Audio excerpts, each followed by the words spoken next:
ئەمە هەر لەسەر مەسەلا هەڵبژارتنên شارەداریان کۆبریارە 31 ئادارێ de bêne encamdan bimînin bi taybetî li bajarên Amazon wekû me amêjekir li bajarê Stenbolê rikaberiyeke xurt heye di navbera aliyan de ji bo destxistina dengên Kurdan bi taybetî dengên HDP li wî bajarî ji ber ku derdora 2 milyon dengên HDP li bajarê Stenbolê heye lê HDP nikare wan denga nikare tu şaredariyekê jî li Stenbolê bi destxwe vebîne lê HDP rekeftinê bi kîjan aliyê re bike dê têkeve berjewendiya aliyekî din. Yani eger HDP هەول بدە کۆ هەفپەیمانیەکە یان ژی لەگەل جەهەپێ ڕێک بکەوە وێ دەمێ وێ نەت بەرژەوەندیە ئاک پارتیە دەبە لێ ئەگەر ڕێکەفتن چێنە بوو لەگەل جەهەپێ دەوێ دەمێ دەنگên هەدەپێ دەنگên کوردان لە ستانبولێش بۆ بەرژەوەندیە ئاک پارتیە بێنە بکارانین تانەها ژی هەدەپێ تبەربژێرێکی خوۆش بۆ ئەستانبولێ ئەشکەرە نەکریە لە سەرڤێ بابەتێ برێز ئەحسان ئاکتاش سەرۆکێ ناڤەندا لێکۆلینان یا گەنارێ ji Stenbolê mêvanê min e birêz dembaş bi nerîna te rêjeya dengên Kurdan li Stenbolê wê çi bandorê li ser şaredariya wî bajarî bike?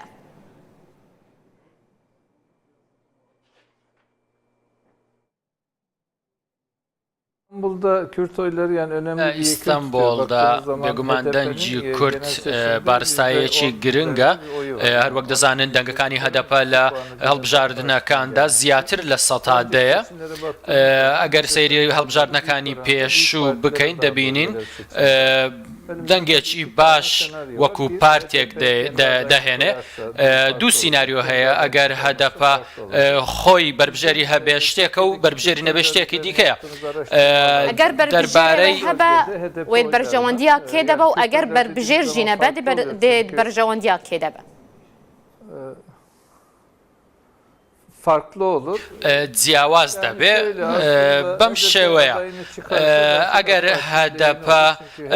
berbijêrî xwe hebe ziyatî li berjewendî AK Partî debe çunka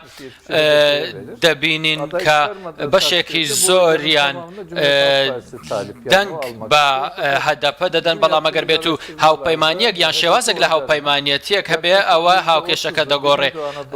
ême debînin seda هەر وەها لە ئیستانبول دەنگێکی دیاریکراو هەیە کە دەنگ بەو بە هەدەپە دەدا کە هەروەک گوتمان لە باشووری خۆرهەڵاتی ئەنادۆڵ سەدا سیە هەروەها لە ئیستانبولیش بارسایی هەیە دەبینین بەشێک لەوانە دەیانەوێت دەنگ بە ئاک پارتی بدەن ئەگەر بێت و هەدەپە بەربژێری نەبێ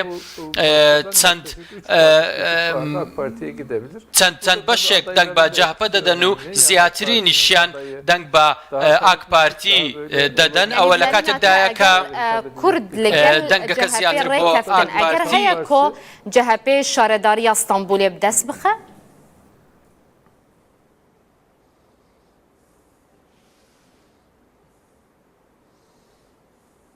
Yani şöyle işte o uzlaşma bem şewe ئەوەی کە دەڵێن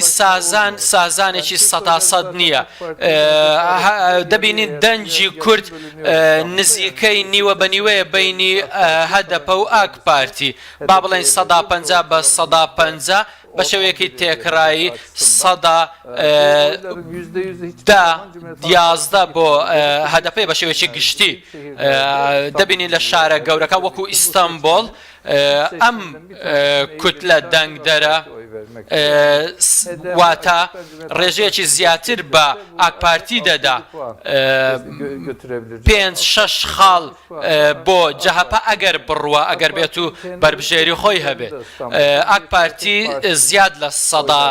چلە هەروەها لە هەدەپە و چەند پارتێکی دیکات پشتیوانی وەردەگرێ و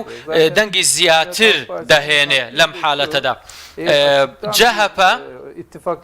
لەم خاڵەدا ئەگەر بێت و لەگەڵ هەدەپە هاوپەیمانێتی ئاشکرا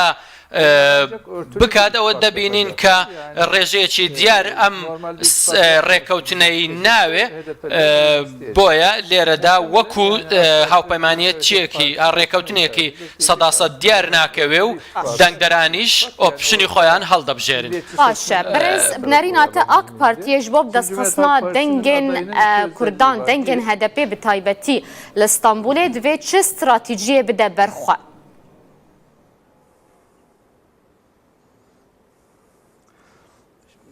Şimdi biz bugüne kadar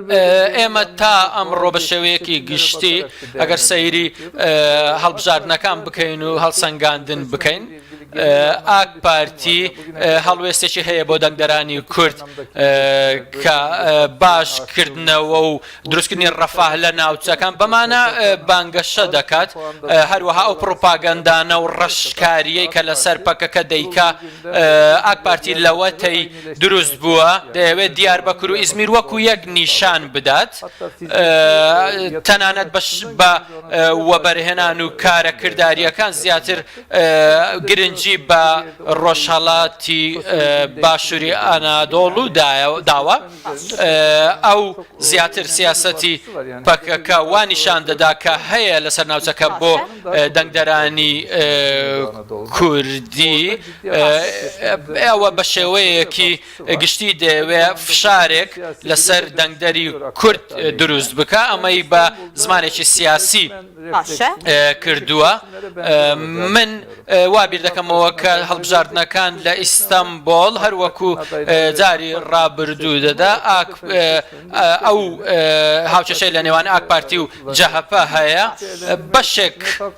لە کوردەکان دەنگ بە ئاک پارتی دەدەن بەشەکەی دیکەش بە پارتەکانی دیکە بێگومان دەبینین کە ئێستا جەهەپە بەشێک لە دیندارانیشی بربژێر کردووە بۆ ئەم بابەتە کە دەبینین لە بابەتی نەتەوەگریشدا ئێستا لە نەتەوەگەری وەک بڵێ ئاوهایەکی ترابزۆنی هەیە ئاک پارتی ترابزۆنیشی داناوە لەوێت ئەمانە هاوچێشەیەکی گشتین لەسەر بابەت. باشە برێز ئەحسان ئەکتاش سەرۆکێ ناڤەندا لێکۆلینان یا گنارێ ژە ستانبولê tu mêvanê me bû gelekî spas.